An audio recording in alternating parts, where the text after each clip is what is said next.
Graça e paz, amados de Deus, como é que vocês estão? Estudantes, iniciantes de teologia, tudo bem?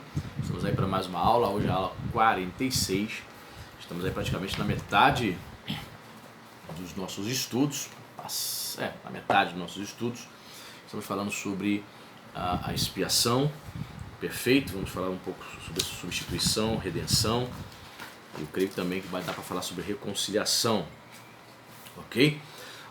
E para você que não me conhece, eu sou o pastor Anderson, né? Nós estamos aí na internet compartilhando conhecimento. Se você não é inscrito no nosso canal, se inscreva aí, isso, dê um like, ative o sininho das notificações para você receber as aulas, as dicas teológicas, os nossos devocionais. Estamos compartilhando a palavra de Deus, né? Eu quero fazer um pedido a você, se inscreva, dê o like, comente para você ajudar o canal a crescer, compartilhe aí nos grupos de WhatsApp, por favor, né, do seminário, da sua igreja, dos irmãos da EBD, com o irmão que se interessa por teologia, e isso para que ele se inscreva também. E você pode também estar compartilhando em grupos de Facebook, é importante você nos ajudar, certo? Abençoa você, abençoa outras vidas também. E na descrição você vai ver também o link do nosso Apoia-se, que é ajudar este canal, que é investir, abençoar este canal. A partir de R$5 você poderá estar abençoando esse ministério, né? Talvez nesse ano 2020 você não tenha colocado nenhum propósito semelhante no coração. Estamos aí no início de 2021, faça esse propósito. R$5 é o preço de uma coxinha, né? Acho que não dá nem para comprar o Guaraná natural, nenhum refrigerante para completar essa coxinha. Então você pode estar nos abençoando com este valor, amém? E orando pelo nosso ministério também. Então vamos lá. Vamos falar sobre substituição. Diz o texto aqui: os sacrifícios do Antigo Testamento eram substitutivos por natureza, pois no altar realizavam algo para o israelita que este não podia fazer por si mesmo. O altar representava Deus, o sacerdote representava o pecador, a vítima era o substituto do israelita que seria aceito em seu favor. Da mesma forma, Cristo na cruz fez por nós o que não podíamos fazer por nós mesmos, e qualquer que seja a nossa necessidade, somos aceitos por causa dele. Se oferecemos a Deus nosso arrependimento, gratidão ou consagração, fazemos isso em seu nome, pois ele é o sacrifício por meio do qual chegamos a Deus o Pai. O pensamento de substituição é importante nos sacrifícios do Antigo Testamento, em que se considera o sangue da vítima como uma coberta ou como expiação pela alma do ofertante. No capítulo em que os sacrifícios do Antigo Testamento alcançam seu mau significado, Isaías 53, lemos: certamente ele tomou sobre si as nossas enfermidades e sobre si levou as nossas doenças. Contudo, nós o consideramos castigos, ou melhor, contudo, nós o consideramos castigado por Deus afligido e atingido. Mas ele foi transpassado por causa das nossas transgressões, foi esmagado por causa das nossas iniquidades, e o castigo que nos trouxe a paz estava sobre ele, e pelas suas feridas nós fomos sarados. É interessante que nós vemos assim claramente na teologia nos ensinando que o Senhor Jesus, seu sacrifício foi um sacrifício substitutivo. Cristo nos substituiu na cruz, né? Então popularmente você vai ver os pastores pregando, porque Jesus morreu por você, né? Se entregou por você lá na cruz, de fato, é verdade. Ele nos substituiu. É interessante que esse termo ele é utilizado em latim para designar o Papa da Igreja Católica, né? Então o Papa é chamado de vigário de Cristo. O que é um vigário, né? O termo latino vicarius significa isso, substituto. Então, para a Igreja Católica, o Papa, né, eles chamam de o Santo Padre, o líder da Igreja Católica, ele é considerado o substituto de Cristo na Terra. Agora você entende por que existe a doutrina da infalibilidade papal? O que é isso, pastor? Essa doutrina ensina que o Papa, tudo o que ele diz e fala é infalível, não tem erros. Que isso, cara? Não é? Incrível, né? Interessante também é que essa doutrina é uma doutrina recente, pouco mais de 100 e poucos anos. Século XIX ela foi constituída. Mas assim, na prática, o Papa sempre deu as cartas, principalmente na Idade Média. Então, para concretizar aquilo que eles já praticavam, já acreditavam que a palavra dele é a palavra do próprio Deus na Terra, ele é o vicarius de Cristo, é o substituto de Cristo na Terra, Então vamos criar logo uma doutrina formal e estabelecer como um dogma da Igreja Católica. Então, para a Igreja Católica Romana, a doutrina da infalibilidade papal, que o Papa é infalível, não comete erros, é um dogma. O que é um dogma? É uma doutrina que não pode ser questionada. É um dogma, é o dito, está dito, ponto final. Não pode ser questionada, não pode ser colocada à luz das Escrituras para ser refutada. Olha que absurdo, né? Pois é. Então, eu lembrei que desse fato é importante fazer essa pontuação. Diz mais aqui, mas ele foi trespassado, já li, tá? Todas essas expressões apresentam o servo de Deus como sofrendo o castigo que devia cair sobre outros, a fim de justificar muitos e levar as iniquidades deles. Cristo, como Filho de Deus, pôde oferecer um sacrifício de valor eterno e infinito. Ao assumir a natureza humana, pôde identificar-se com o gênero humano e assim sofreu o castigo que era nosso, a fim de que pudéssemos nos livrar. Isso explica o clamor: meu Deus, por que me abandonaste? Ele que, por natureza, era sem pecado e que nunca cometera um pecado sequer em sua vida, fez-se pecador ou tomou o lugar do pecado. Nas palavras de Paulo, Deus tornou pecado por nós aquele que não tinha pecado. Nas palavras de Pedro, ele mesmo levou em seu corpo os nossos pecados sobre o madeiro. É interessante, né? Jesus assume a natureza humana e sofre por nós no Calvário, leva sobre si os nossos pecados, se faz maldição por nós, certo? Você sabe disso. Eu estava vendo um filósofo, um professor de filosofia, ateu, e ele dizendo por que era ateu. Ele disse o seguinte: olha, nasci num lar onde meu pai já era ateu, certo? E eu nasci naquele ambiente onde meus pais nunca foram religiosos, e eu também nunca coloquei os pés na igreja, nenhuma igreja, nunca fui religioso, nunca tive essa inclinação. E eu fui crescendo, me tornei, oficialmente, eu sou um ateu, tá? Mas ele falou assim, mas o que mais me chama a atenção, ele é novo, seus 30 e poucos anos, professor de filosofia, tem um canal no YouTube, ele falou. Mas algo que sempre me chamou a atenção no cristianismo, olha o que ele falou. Essa ideia de, eu não consigo engolir isso, essa ideia de que um Deus que sofre, um Deus que encarna e que sofre e morre na cruz. É interessante que é a mesma ideia que os judeus ortodoxos têm também, né? Essa é algo que é inconcebível, essa ideia de um Deus que assume a forma humana, encarna, um Deus que se faz homem, sofre. Mas a Bíblia o apresenta, né, em Isaías 42, como servo sofredor. É interessante isso. Então, realmente, né, o que Paulo vai dizer lá em 1 Coríntios capítulo 2 é verdade, que a sabedoria do homem para Deus é loucura. E Paulo vai dizer que é através da loucura da cruz é que nós somos salvos. O Senhor Deus entendeu, pela sua infinita sabedoria, que nós deveríamos ser salvos exatamente por meio do sofrimento de seu Filho. E aí, vai questionar Deus? Quem somos nós? Ele entendeu que esse seria o melhor meio para que o homem pudesse ser salvo. Crer no sofrimento, no sacrifício, no sangue derramado de Jesus lá no madeiro. Pois é. Então veja bem, de fato, a sabedoria de Deus confunde a sabedoria dos homens. E a sabedoria dos homens para Deus é loucura. Porque eles entendem que é também loucura para eles, na concepção deles, dos incrédulos, um Deus que sofre. Mas para nós é vitória. Mas para nós é redenção. Um Deus que sofreu, mas ressuscita em glória, né? E voltará em glória com os seus santos anjos para arrebatar a sua igreja, né? Ele diz mais aqui, redenção, né? Falamos sobre substituição, agora ele vai falar sobre redenção. A palavra redimir, tanto no Antigo Testamento quanto no Novo, significa tornar a comprar por um preço, livrar da servidão por um preço, comprar no mercado e retirar do mercado aqui de escravos, né? Naquele tempo havia mercado de escravos. Olha só. O Senhor Jesus é nosso Redentor e sua obra expiatória é descrita como a redenção. A mais interessante ilustração de redenção se encontra no Antigo Testamento, na lei sobre a redenção de um parente. Segundo essa lei, o homem que houvesse vendido sua propriedade, caso houvesse vendido a si mesmo como escravo, por causa de alguma dívida, podia recuperar tanto sua terra quanto sua liberdade em qualquer tempo, desde que fosse redimido por um homem que possuísse as seguintes qualidades. Primeira, deveria ser parente do homem. Segundo, deveria estar disposto a redimi-lo ou comprá-lo novamente. Terceiro, deveria ter com que pagar o preço em questão.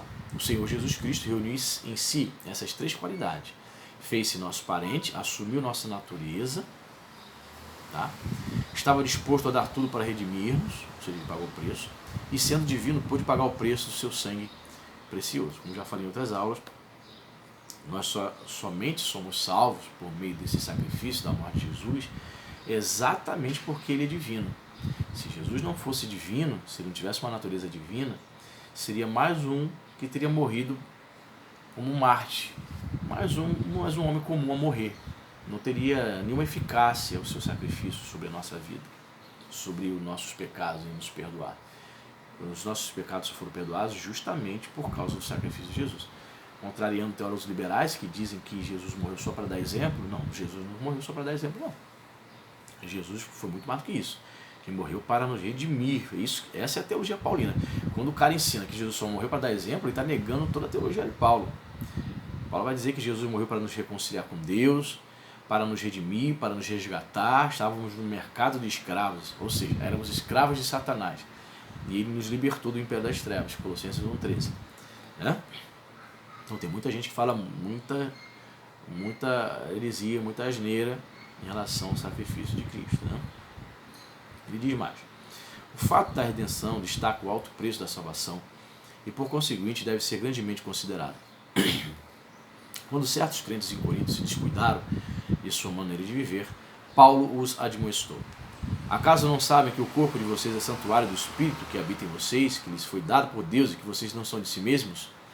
Vocês foram comprados por alto preço. Portanto, glorifiquem a Deus com o seu próprio corpo. Forte, né? Certa vez Jesus disse: pois que adianta o homem ganhar o mundo inteiro e perder a sua alma? Ou, o que o homem poderia dar em troca de sua alma? Com isso, ele quis dizer que a alma, a verdadeira vida do homem, podia perder-se ou arruinar-se. Perdendo-se, não podia haver compensação por ela, porque não havia meio de tornar a comprá-la.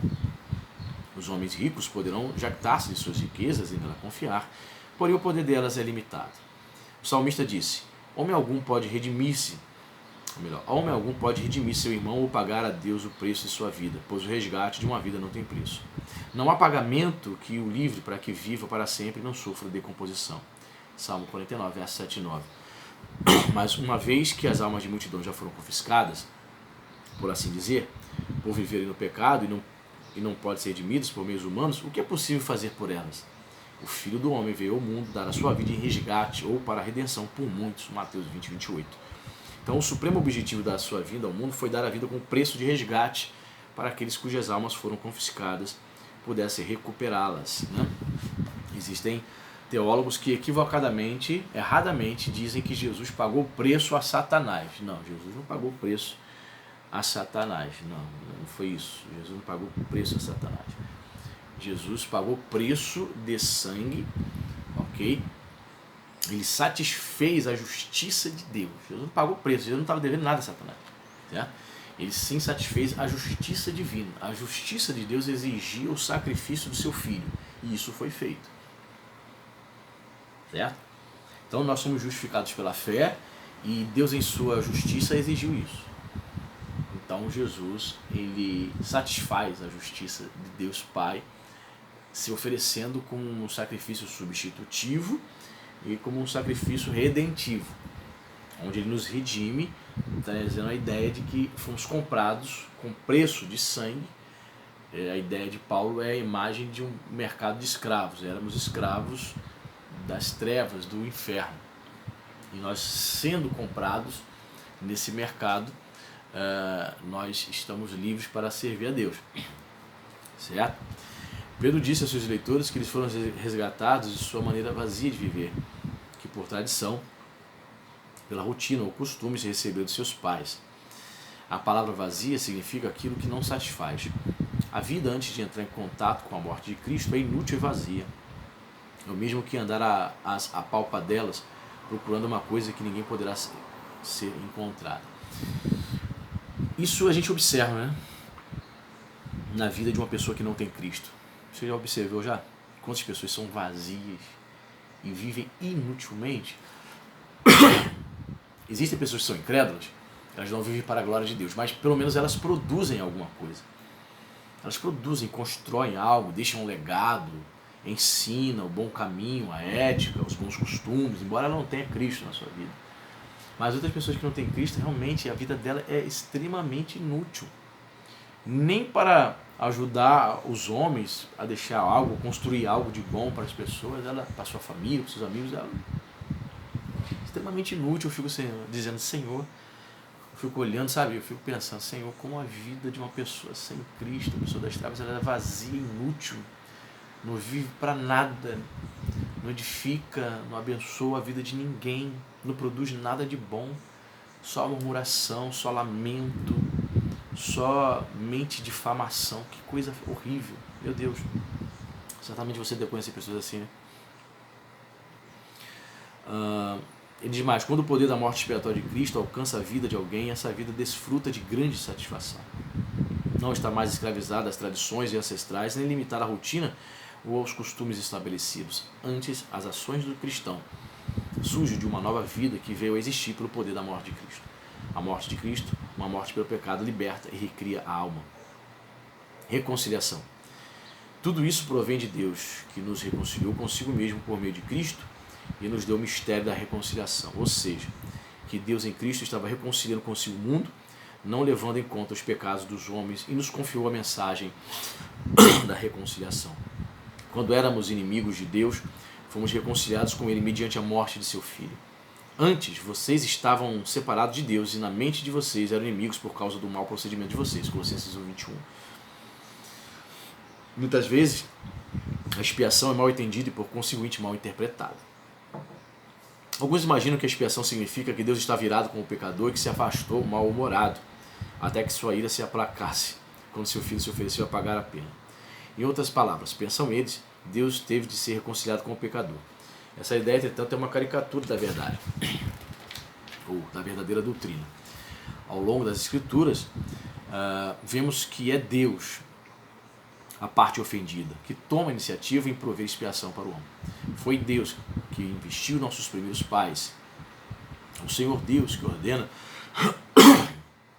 os sacrifícios expiatórios. Foi Deus, Pai, quem enviou e deu seu Filho em sacrifício para a humanidade. O próprio Deus é o autor da redenção do homem. Ainda que sua majestade tenha sido ofendida pelo pecado do homem, sua santidade naturalmente deve reagir contra o pecado.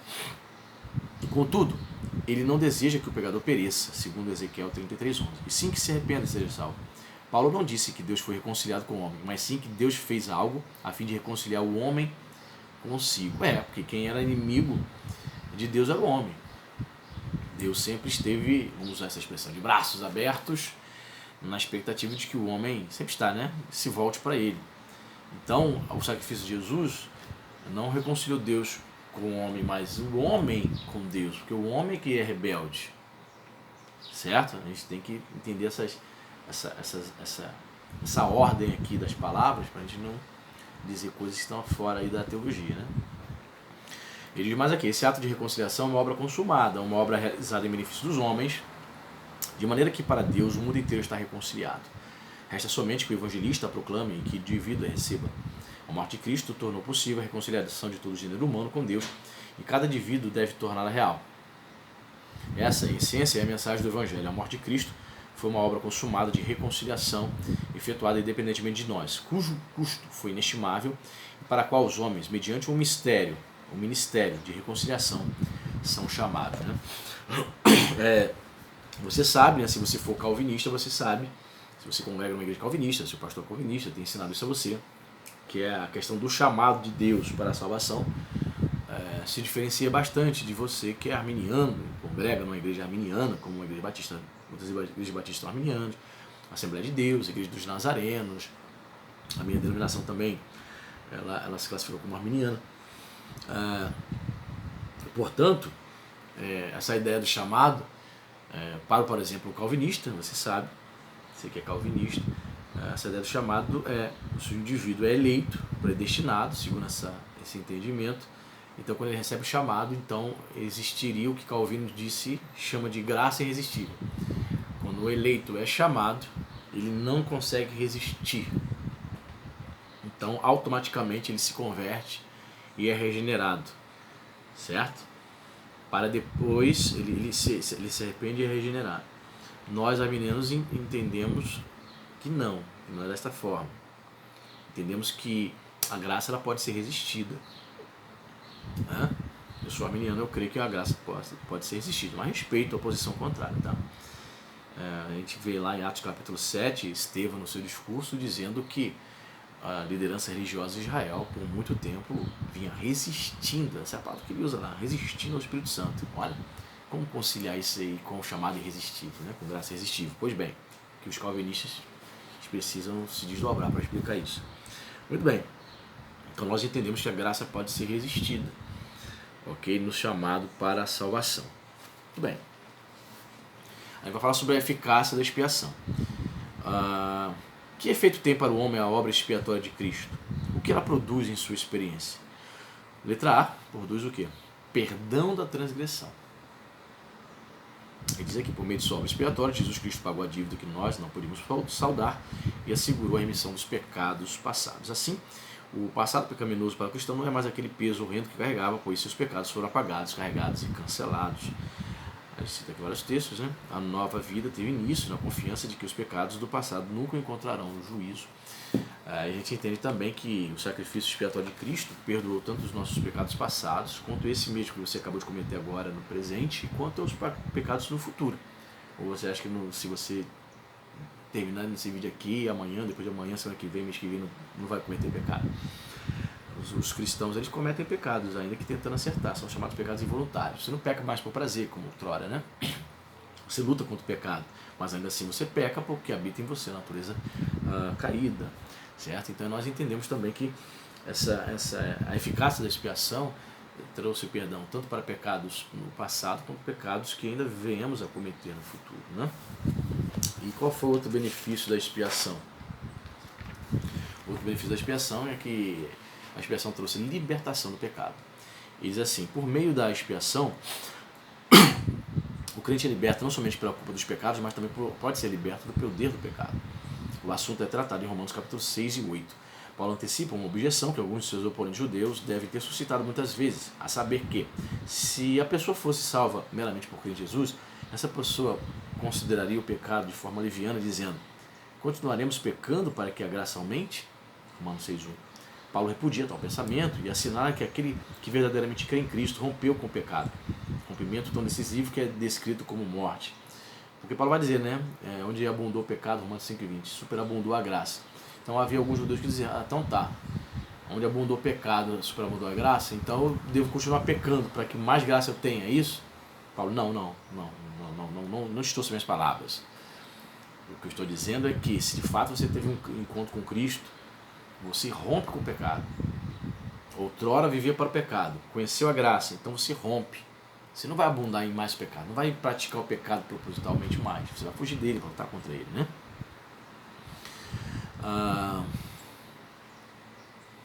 O homem... onde parei? Tá. A fé viva no Salvador crucificado resulta na crucificação da velha natureza pecaminosa. O homem crê, de toda a sua alma, e a verdadeira fé é isso, que Cristo morreu por seus pecados, tem tal convicção sobre a condição terrível do pecado que repudiará com todo o seu ser.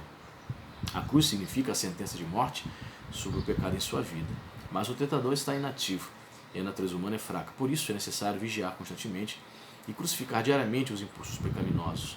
E desse modo a vitória é garantida, pois o pecado não os dominará, porque vocês não estão debaixo da lei, mas debaixo da graça. Romanos 6,14. Isto é, a lei significa que algo deve ser feito pelo pecador, que, por não poder pagar a dívida e cumprir a exigência da lei, permanece cativo pelo pecado. Por outro lado, graça significa que foi algo feito a favor do pecador, a obra consumada no Calvário. Quando o pecador crê no que foi feito a seu favor, ele recebe o que foi feito para ele. Ou seja, quando eu creio no sacrifício, eu recebo essa graça. Essa graça também consiste no poder de viver uma vida santa, de vencer o pecado, né? Ele escrevendo aos Gálatas, Paulo vai dizer isso, que nós crucificamos, né, a nossa carne com Cristo. É a ideia de que estamos mortos para o pecado, embora ainda haja natureza pecaminosa em nós até o nosso último momento aqui nessa terra.